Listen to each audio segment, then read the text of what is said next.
اس کے علاوہ جو سرجیکل پروسیجرز ہیں،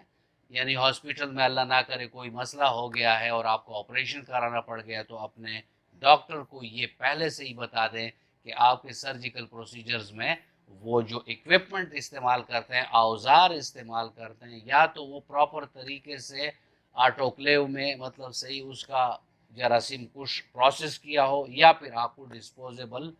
طریقے سے وہ اکوپمنٹ استعمال کرائے۔ ساتھ میں جو ڈینٹل کے مسئلے ہوتے ہیں، دانتوں کے جو مسئلے ہوتے ہیں، تو ان ڈاکٹروں سے بھی آپ نے یہی کہنا ہے کہ ڈاکٹر صاحب ہمیں ڈسپوزیبل اکوپمنٹ سے یہ پروسیجر کرا دیں، یعنی یہ ہمارا جو اگر دانت نکالنا ہے، آر سی ٹی کرنی ہے یا کوئی اور کام کرنا ہے، تو جو بھی اکوپمنٹس آپ استعمال کریں گے وہ بالکل پاک ہونے چاہیے، یعنی نئے ہونے چاہیے۔ ڈسپوزیبل آج کل آتے ہیں تو وہ کوئی مسئلہ نہیں ہے، اس سے یہ مسئلہ بھی حل ہو سکتا ہے۔ اس کے علاوہ جو ریزر ہے یہ آپ کسی دوسرے بندے کا استعمال نہ کریں۔ اس کے علاوہ جو ٹوتھ برش ہے وہ بھی آپ کسی دوسرے انسان کا استعمال نہ کریں۔ کسی کا خون نکل رہا ہے اور آپ کے ہاتھوں پہ اللہ نہ کرے اس پر بھی کوئی زخم ہے یا مطلب انسیژن سی ہے، تو آپ ہاتھ سے روکنے کی کوشش کبھی نہ کریں، گاز لے لیں، کاٹن لے لیں، اس سے وہ خون روکنے کی کوشش کریں۔ اس کے علاوہ ہمیں ضرورت پڑتی ہے ہیئر ڈریسنگ کی یا ٹرمنگ کی، یا ان پروسیسز میں ہم حجام کے پاس جاتے ہیں، تو حجام کو بھی آپ بہت کلوزلی مانیٹر کریں اور دیکھیں کہ جب وہ آپ کا خط بنا رہا ہے یا جہاں وہ بلیڈ کا کام کر رہا ہے جس میں زخم لگنے کا احتمال ہوتا ہے، تو ایسے میں آپ اس کو نئے بلیڈ کا ہر بار بتایا کریں کہ آپ میرے لیے جو استعمال کریں گے وہ نیا بلیڈ استعمال کریں گے۔ تو یہ تھی کچھ احتیاطی تدابیریں۔ اب ہم چلتے ہیں اور دیکھتے ہیں کہ ہومیوپیتھک میں اس سے ہمیں کیا فائدہ مل سکتا ہے، یعنی وہ کون سی ادویات ہیں جس سے ہمیں فائدہ مل سکتا ہے۔ اور اس میں آپ سے السیف ہومیو کا ریجیم آف ہیپیٹائٹس کا ذکر کروں گا، کیونکہ اس کو ہم نے جتنا بھی استعمال کیا ہے الحمدللہ اس سے بہت ایکسلنٹ رزلٹ آئے ہیں، اور فرسٹ منتھ میں ہی پیشنٹ کے بہت سارے علامات بہتر ہوئی ہیں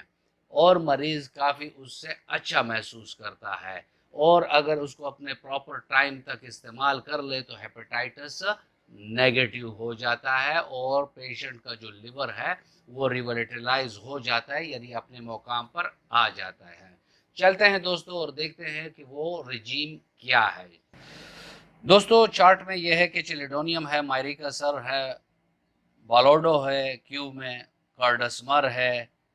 اینڈروگریفس کیو ہے، اس کو کیلمیگ بھی کہتے ہیں۔ اس میں کبھی آپ نے کنفیوز نہیں ہونا کہ آپ نے یہ دو جگہ یہ کوئی اور کیلمیگ کوئی اور دوائی ہے، وہ اینڈوگریفس کوئی اور دوائی نہیں، یہ ایک ہی دوا کے دو نام ہیں۔ یہ تمام ایم ٹی آپ نے لینے ہیں، 120 ml کی بڑی بوٹل میں آپ اس کو ڈال لیں اور 10 بھرپور جھٹکے دے دیں۔ اس کے بعد 25-25 قطرے صبح دوپہر شام نیم گرم پانی میں کھانے کے 1 گھنٹے بعد آپ نے استعمال کرنا ہے،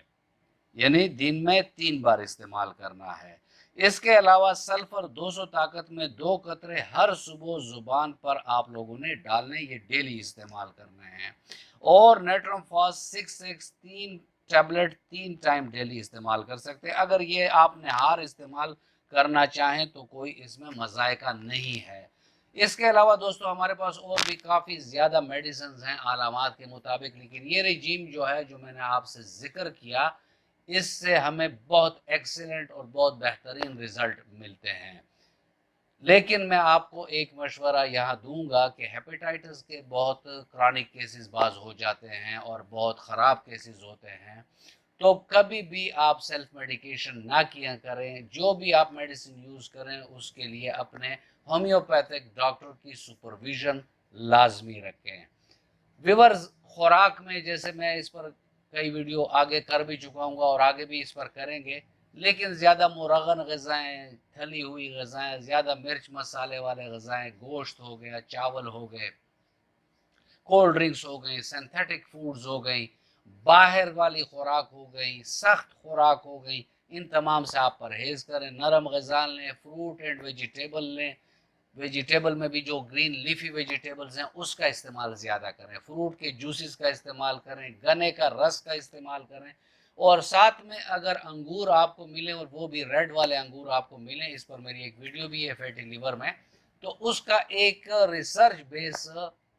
رپورٹس ہیں کہ اس کا بہت بہترین وہ ہوتا ہے، رزلٹ ہوتا ہے کہ اس سے اگر آپ یہ استعمال کریں گے تو آپ کے جو لیولز ہیں ایل ایف ٹی کے، لیور فنکشن ٹیسٹ کے، وہ لیولز بہت تیزی سے نیچے آنا شروع ہو جاتی ہیں، جو ایل ٹی ہیں، ایس جی پی ٹی ہیں، یہ تمام لیولز نیچے آنا شروع ہو جاتے ہیں۔ ویورز، یہ تھا آج کا ٹاپک اور امید کرتا ہوں کہ آپ کو اچھا لگا ہوگا۔ اگر آپ کو اچھا لگا ہے تو ویڈیو کو لائک کر دیں اور فرینڈ اینڈ فیملی ممبرز کے ساتھ اس کو شیئر کر دیں۔ ملتے ہیں کسی ایسی ہی اچھی ویڈیو میں، تب تک کے لیے اجازت، اللہ حافظ۔